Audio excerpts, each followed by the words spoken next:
الحمد لله رب العالمين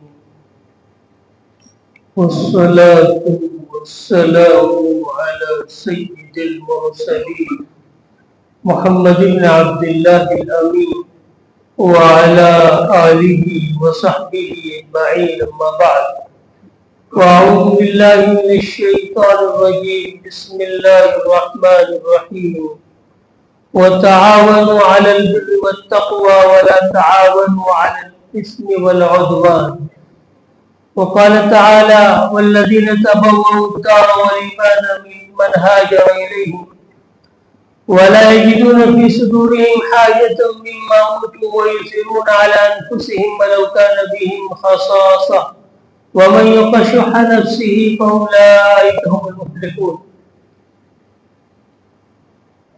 عن تميم الداري رضي الله عنه قال قال رسول الله صلى الله عليه وسلم الدين والنصيحة. قلنا لمن؟ قال لله ولرسوله ولكتابه ولأئمة المسلمين وعامتهم.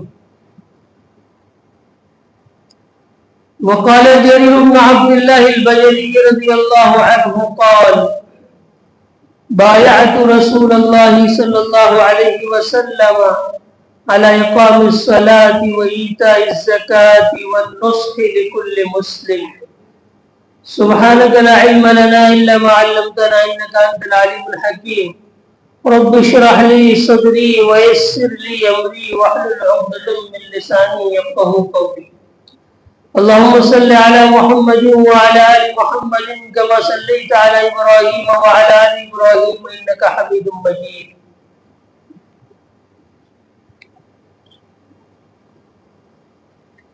محترم بزرگوں اور دوستوں، اللہ تعالیٰ قرآن مجید میں فرماتے ہیں وَتَعَاوَنُوا عَلَى الْبِرِّ وَالتَّقْوَى وَلَا تَعَاوَنُوا عَلَى الْإِثْمِ وَالْعُدْوَانِ. نیکی اور بھلائی کے کاموں میں ایک دوسرے کی مدد کرو اور گناہ اور ظلم اور زیادتی کے بارے میں کسی کا تعاون اور مدد مت کرو اور اللہ سے ڈرو.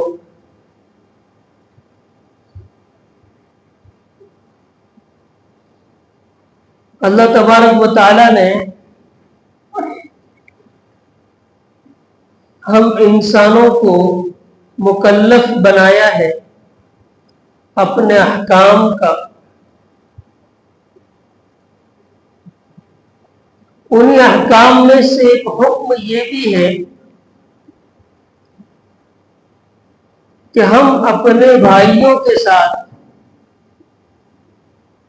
ہمدردی اور ایثار کا معاملہ کریں، ان کے ساتھ خیر خواہی کا معاملہ کریں.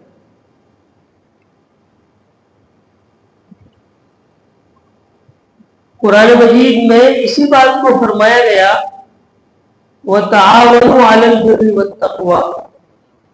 نیکی اور تقوی کے جو کام ہیں، بھلائی کے جو کام ہیں، اس میں ایک دوسرے کی مدد کرنی چاہیے اور برے کاموں میں کسی کا ساتھ نہیں دینا چاہیے.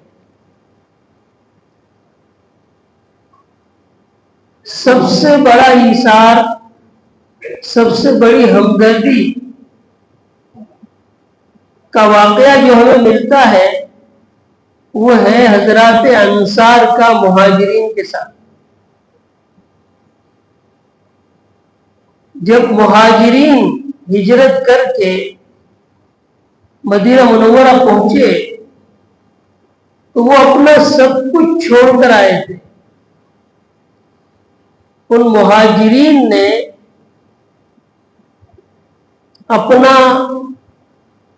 اپنی جان کے علاوہ سب کچھ، اپنا گھر بار، اپنا مال، اپنا کاروبار، یہاں تک کہ اپنے گھر والوں تک کو چھوڑ دیا. حضرات انصار نے ان لوگوں کے ساتھ انتہائی ایثار اور ہمدردی کا معاملہ کیا. قرآن مجید میں انہی انصار کی تعریف کی ہے والذین تبوؤا الدار والایمان من قبلهم یحبون من ہاجر الیہم، کہ وہ لوگ اس مال فی کے مستحق ہیں جو ایمان کے ساتھ جنہوں نے مدینہ منورہ کو اپنا ٹھکانہ بنا رکھا تھا اور جو مہاجرین سے محبت کرتے تھے اور مہاجرین کو مال دیا جاتا تھا تو اس پر انہیں کوئی تکلیف نہیں ہوتی، ورنہ ایک جماعت ہو، کچھ کو دیا جائے کچھ کو نہ دیا جائے، جن کو نہ دیا جائے وہ آبجیکشن اٹھاتے، لیکن یہ انصار وہ لوگ ہیں وَلَا يَجِدُونَ فِي صُدُورِهِمْ حَاجَةً مِّمَّا أُوتُوا، بلکہ وہ تو آگے بڑھ کر وَيُؤْثِرُونَ عَلَىٰ أَنفُسِهِمْ وَلَوْ كَانَ بِهِمْ خَصَاصَةٌ، کہ اپنے اوپر اپنے بھائیوں کو ترجیح دیتے ہیں حالانکہ خود وہ محتاج ہوتے ہیں، انہیں بھی ضرورت ہوتی ہے۔ وہ واقعہ جو ملتا ہے حضرت ابو طلحہ انصاری کا، اللہ کے نبی صلی اللہ علیہ وسلم نے فرمایا کہ آج کون ہے جو میرے اس مہمان کی مہمان نوازی کرے، اس لیے کہ آپ نے گھر میں پوچھوا ہے تو گھر میں کچھ نہیں تھا، تو ابو طلحہ نے کہا کہ میں اس کی مہمان نوازی کروں گا۔ گھر جا کر پوچھا کھانے کو کچھ ہے، کہا کہ بچوں کے لیے ہے، کہا کہ بچوں کو سلا دو بہلا کر اور کھانا مہمان کے سامنے رکھ دو اور کسی بہانے سے چراغ بجھا دینا اور ہم بھی کھانے کی ایکٹنگ کریں گے، لیکن ہمیں کھانا نہیں ہے، کھانا مہمان سے کھائیں۔ تو اس پر یہ آیت نازل ہوئی وَيُؤْثِرُونَ عَلَىٰ أَنفُسِهِمْ وَلَوْ كَانَ بِهِمْ خَصَاصَةٌ، انہیں بھوک تھی، انہیں ضرورت تھی، لیکن مہمان کو کھلایا۔ بات چل رہی ہے کہ اللہ کے نبی صلی اللہ علیہ وسلم نے فرمایا الدین والنصیحہ، کہ دین نام ہے خیر خواہی کا، نصیحت کا جو معنی ہم اردو میں سمجھتے ہیں واضح نصیحت وہ نہیں، کیا فرمایا کہ دین نام ہے نصیحت کا، خیر خواہی کا۔ اس حدیث کی جو راوی ہیں حضرت تمیم ابن اوس الداری، جو آخری وقت میں ایمان لائے ہیں، اور ان کی ایک ایسی خصوصیت ہے جو کسی صحابی میں نہیں پائی جاتی۔ حضرت تمیم داری رضی اللہ تعالیٰ عنہ کی ایک ایسی خصوصیت ہے جو کسی بھی صحابی میں نہیں پائی جاتی، اور وہ خصوصیت یہ ہے کہ تمام صحابہ احادیث کو روایت کرتے ہیں اللہ کے نبی صلی اللہ علیہ وسلم سے۔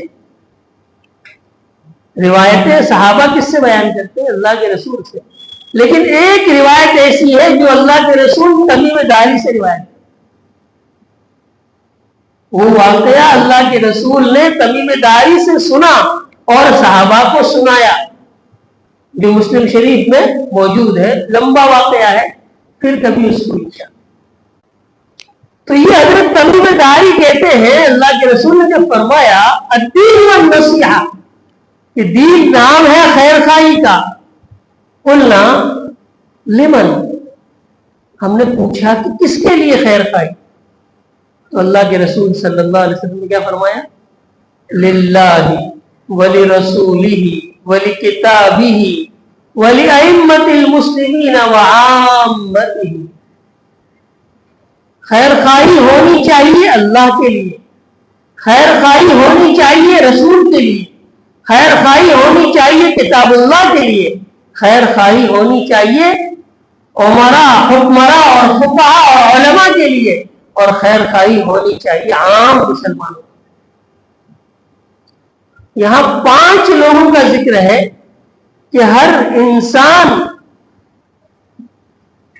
اگر دین پر عمل کرنا چاہتا ہے، پورے دین پر عمل کرنا چاہتا ہے، تو یہ 5 لوگوں کے ساتھ خیر خواہی کا معاملہ کرے۔ اللہ کے نبی صلی اللہ علیہ وسلم کی بہت ساری خصوصیات ہیں. ان میں سے خصوصیت یہ بھی ہے کہ اللہ کے نبی صلی اللہ علیہ وسلم فرماتے ہیں وَعِشْتُ بِجَوَامِعِ الْكَلِمِ، کہ مجھے بھیجا گیا ہے جامع کلمات کو لے کر. جامع کلمات ان کلمات کو کہتے ہیں، ان باتوں کو کہتے ہیں کہ جو دکھنے میں تو مختصر اور چھوٹی اور تھوڑی سی ہوتی ہے، لیکن اپنے اندر معانی بہت زیادہ لیے ہوئے.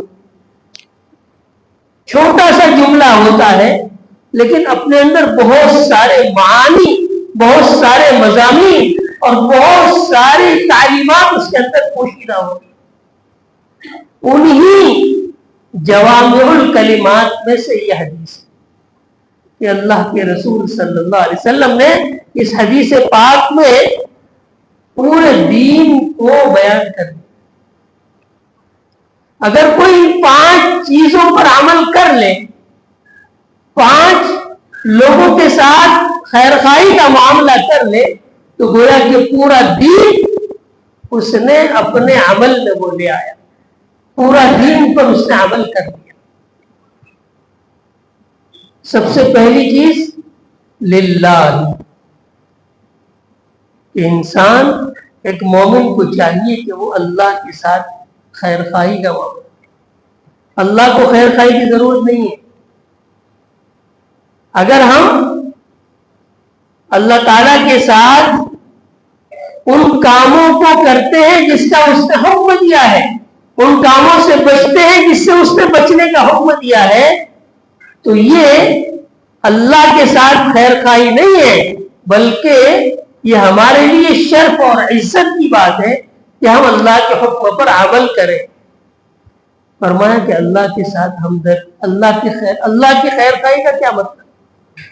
کہ اللہ کے ساتھ خیر خواہی یہ ہے کہ اللہ کو ایک مانے، اس کو رازق مانے، یہ مانے کہ وہ ہمیشہ سے ہے، ہمیشہ رہے گا، وہ صمد ہے، بے نیاز ہے، ہر چیز کو اس کی ضرورت ہے، اسے کسی چیز کی ضرورت نہیں ہے. نہ اس کے کوئی اولاد ہے اور نہ وہ کسی کی اولاد ہے. لم یلد ولم یولد. روزی دینے والا وہ ہے، رزاق وہ ہے، اولاد دینے والا وہ ہے، نفع نقصان کا مالک وہ ہے. یہ ہے نصیحت للہ، اللہ کے ساتھ خیر خواہی. وَلِرَسُولِهِ، دوسرا جملہ ہے کہ نصیحت اور خیر خواہی ہو رسول صلی اللہ علیہ وسلم. رسول اللہ صلی اللہ علیہ وسلم کے ساتھ خیر خواہی کیا ہے؟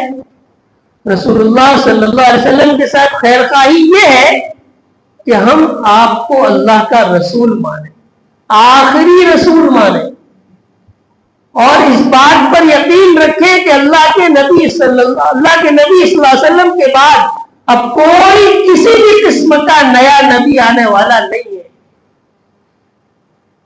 اگر کوئی نبوت کا دعویٰ کرتا ہے جیسے مرزا نے دعویٰ کیا، اگر کوئی مسیح موعود کا دعویٰ کرتا ہے جیسا مرزا نے کیا، آج کل ایک شکیل بن حنیف نامی شخص اعلان کر رہا ہے، کہتے ہیں کہ کوئی اللہ کے رسول کے بعد نہ کوئی نبی ہے، نہ کوئی رسول ہے، نہ کوئی مسیح موعود. مسیح موعود صرف حضرت عیسیٰ علیہ السلام جو اپنے وقت پر تشریف لائے. اللہ کے نبی کے ساتھ خیر خواہی یہ ہے کہ ہم اللہ کے رسول صلی اللہ علیہ وسلم کے ساتھ محبت کریں، آپ پر کثرت سے درود دیں، آپ کی تعلیمات کو اپنی زندگی میں لائیں، جن چیزوں کے کرنے کا آپ نے حکم دیا ہے اس کو بجا لائیں، جن کاموں سے آپ نے روکا ہے اس سے روکیں. آپ کی ایک ایک سنت پر عمل کرنے کی کوشش کریں، اور جو آپ کی سنتیں مٹ رہی ہیں، مٹ چکی ہیں، ان کو زندہ کرنے کی فکر کریں. اس لیے کہ حدیث پاک میں آتا ہے کہ جس نے میری ایک سنت کو زندہ کیا، من احیا سنتی، جس نے میری ایک سنت کو زندہ کیا، اللہ تعالی اس کو بہت بڑا اجر عطا فرمائے، وہ جنت کے داخلے کا مستحق ہے. اللہ کے رسول صلی اللہ علیہ وسلم کے ساتھ ہمدردی یہ ہے کہ آپ نے جو تعلیمات ہمیں دی ہیں عبادات کی لائن سے، معاملات کی لائن سے، معاشرت کی لائن سے، اخلاقیات کی لائن سے، سیاسیات کی لائن سے، ہر لائن میں جو جو آپ نے حکم دیا ہے ان احکام کو ہم اپنی زندگی میں لائیں، آپ کو اپنا اللہ کا آخری نبی اور رسول مانیں، آپ سے محبت کریں، آپ کے اہل بیت سے محبت رکھیں، آپ کی ازواج مطہرات سے ہمیں محبت ہو، آپ کے خاندان کے لوگوں سے ہمیں محبت ہو۔ ولی کتابی، تیسری چیز فرمائی کہ دین نام ہے خیر خواہی کا، اس کے لیے کتاب اللہ کے، اللہ کی کتاب قرآن کے لیے ہمدردی اور خیر خواہی ہونی چاہیے۔ کیسے؟ فرمایا اس کتاب کے بارے میں یہ یقین رکھا جائے کہ یہ اللہ تبارک و تعالیٰ کی طرف سے بھیجی ہوئی کتاب ہے، یہ اللہ تبارک و تعالیٰ کی طرف سے بھیجا ہوا آخری پیغام ہے، یہ کتاب کتاب ہدایت ہے، جس کو حضرت جبریل علیہ السلام اللہ تبارک و تعالیٰ کے پاس سے لے کر آئے اور اللہ کے نبی صلی اللہ علیہ وسلم کو یہ امانت بلا کم و کاست کے، بغیر کمی بیشی کے آپ کو سونپا، اور یہ ابھی تک اسی طرح ہمارے پاس موجود ہے، اور قیامت تک اس میں کسی قسم کی کوئی تبدیلی نہیں ہو سکتی، کسی حرف کی کوئی تبدیلی نہیں ہو سکتی، اس کی کسی آیت میں کسی قسم کی کوئی تحریف و تبدیلی نہیں ہو سکتی۔ اس کتاب کے ساتھ ہمدردی اور خیر خواہی یہ ہے کہ ہم اس کتاب کے حق کو ادا کریں۔ اس کتاب کا حق کیا ہے؟ اس کتاب کا حق یہ ہے کہ ہم اس کی تلاوت کریں، خشوع اور خضوع کے ساتھ تلاوت کریں، دھیان کے ساتھ اس کی تلاوت کریں، اس کو مزے لے لے کر پڑھیں، اس کو خوب پھیلائیں، اس کو پھیلانے کی جو شکلیں ہمارے بس میں ہو وہ ساری شکلیں اختیار ہیں۔ اس قرآن کی جو درسگاہیں ہیں ان درسگاہوں کا تعاون یہ بھی اس کتاب کی نشر و اشاعت میں داخل ہے، یہ بھی اس کی اشاعت میں داخل ہے، یہ بھی اس کے تعاون میں داخل ہے۔ اس کتاب پر، اس کتاب کی تعلیمات پر عمل کریں، اس کتاب کو اللہ کا آخری پیغام سمجھے، اور یہ سمجھے کہ یہ وہ کتاب ہے کہ جو تمام انسانیت کے لیے، تمام مسلمانوں کے لیے نہیں، تمام انسانوں کے لیے کتاب ہدایت، ہدی للناس، الف لام میم ذالک الکتاب لا ریب فیہ ہدی للمتقین۔ اور ایک جگہ فرمایا شہر رمضان الذی انزل فیہ القرآن ہدی للناس، یہ وہ کتاب ہے جس میں کوئی شک و شبہ نہیں، یہ وہ کتاب ہے جو ساری انسانیت کے لیے ہدایت ہے، یعنی قیامت تک آنے والے انسانوں کی ہدایت کا سامان اس کی تعلیمات میں ہے۔ اس کی تلاوت کرے، اس کو سمجھنے کی کوشش کرے، اس میں غور و تدبر کرے، سوچے۔ افلا يتدبرون القرآن ولو كان من عند غير الله لوجدوا فيه اختلافا كثيرا۔ کیا یہ لوگ قرآن میں غور و فکر نہیں کرتے؟ ایک جگہ فرمایا کیا یہ لوگ قرآن میں غور و فکر نہیں کرتے؟ کیا ان کے دل بند ہیں؟ کیا ان کے دل پر تالے پڑے ہوئے ہیں؟ اس کتاب کے ساتھ ہمدردی اور خواہی یہ ہے کہ ہم اس کتاب کی تلاوت کریں، اس کو سمجھنے کی کوشش کریں، اس کی نشر و اشاعت کی فکر کریں، اس کو کتاب ہدایت سمجھیں، اس کو صرف تلاوت کی کتاب میں سمجھیں۔ اس کے بعد فرمایا وَلِأَئِمَّةِ الْمُسْلِمِينَ، کہ دین نام ہے خیر خواہی کا، اور خیر خواہی ہونی چاہیے ہمارے حکمرانوں کے ساتھ۔ ہمارے جو حکمراں ہیں، جو ہمارے اوپر حکومت کر رہے ہیں، ان کے ساتھ ہمارا معاملہ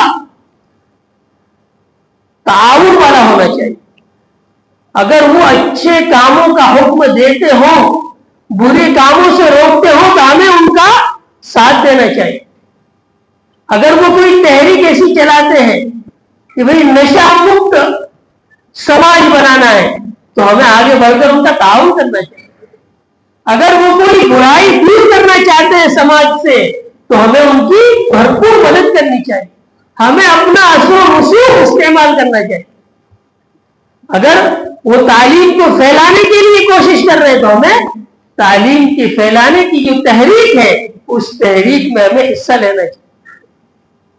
اچھے کاموں میں ہم ان کا پورا تعاون کرنا چاہیے، اور اگر ان کی طرف سے کوئی غلط چیز، کوئی برائی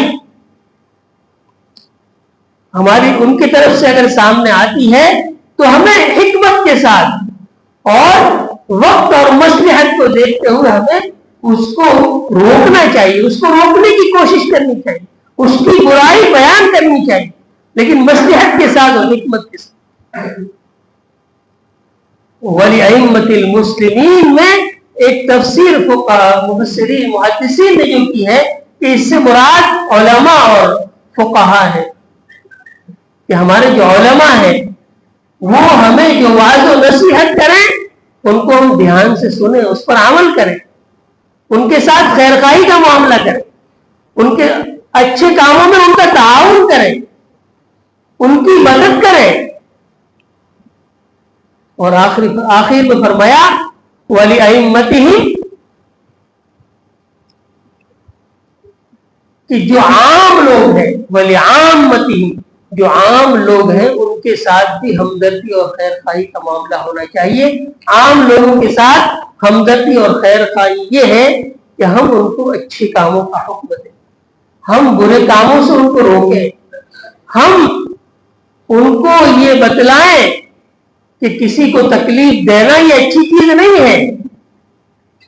حدیث پاک میں فرمایا المسلم من سلم المسلمون من لسانه ویده، سچا اور پکا مسلمان وہ ہے کہ جس کے ہاتھ سے اور جس کی زبان سے مسلمان محفوظ رہے۔ ہم کسی کو تکلیف نہ پہنچائیں، ہم کوئی ایسا کام نہ کریں کہ جس سے کسی کو تکلیف، ہم کوئی ایسی بات نہ کہیں کہ جس سے کسی کو تکلیف۔ اسی حدیث کے دوسرے راوی ہیں جریر بن عبداللہ البجلی، وہ یہ فرماتے ہیں بایعت رسول اللہ صلی اللہ علیہ وسلم علی اقام الصلاۃ و ایتاء الزکاۃ والنصح لکل مسلم، کہ اللہ کے رسول سے میں نے اس بات پر بیعت کی کہ میں نماز قائم کروں گا، زکوٰۃ دوں گا، اور تمام مسلمانوں کے ساتھ خیر خواہی کروں گا۔ ایک واقعہ اس پہ مسند بزار میں لکھا ہے، جریر بن عبداللہ نے اپنے خادم کو بھیجا کہ جاؤ گھوڑا خرید کر لاؤ۔ وہ گیا اور 300 درہم میں گھوڑا خرید کر لایا، اس کے مالک کو بھی لے کر آیا۔ حضرت جریر بن عبداللہ نے دیکھا کہ یہ گھوڑا تو قیمتی ہے، تو کہا کہ یہ گھوڑا تم 400 میں دو گے؟ کہا ٹھیک ہے، بہت اچھا، بات تو 300 میں مجھے، لیکن کہہ رہے ہیں 400 میں دو گے، 500 میں دو گے؟ 1000 تک اس کی قیمت انہوں نے لگائی، اور 1000 روپے اس کو پوچھا گیا کہ 300 میں بات طے ہو گئی، 1000 کیوں دیے؟ کہ بیچارہ یہ دیہاتی آدمی ہے، اس کو اس کی اصل قیمت معلوم نہیں ہے، اور میں نے اللہ کے رسول کے ہاتھ پر اس بات پر بیعت کی ہے کہ میں تمام مسلمانوں کے ساتھ خیر خواہی کروں گا۔ اس کی خیر خواہی یہ تھی کہ اس کو اس کی پوری رقم دی جائے، پوری رقم ہو۔ اللہ تعالی ہمیں تمام مسلمانوں کے ساتھ اور کتاب اللہ کے ساتھ اور اللہ کے رسول کے ساتھ اور ائمہ کے ساتھ اور ہمارے حکمرانوں کے ساتھ ہمدردی کی توفیق نصیب کرے۔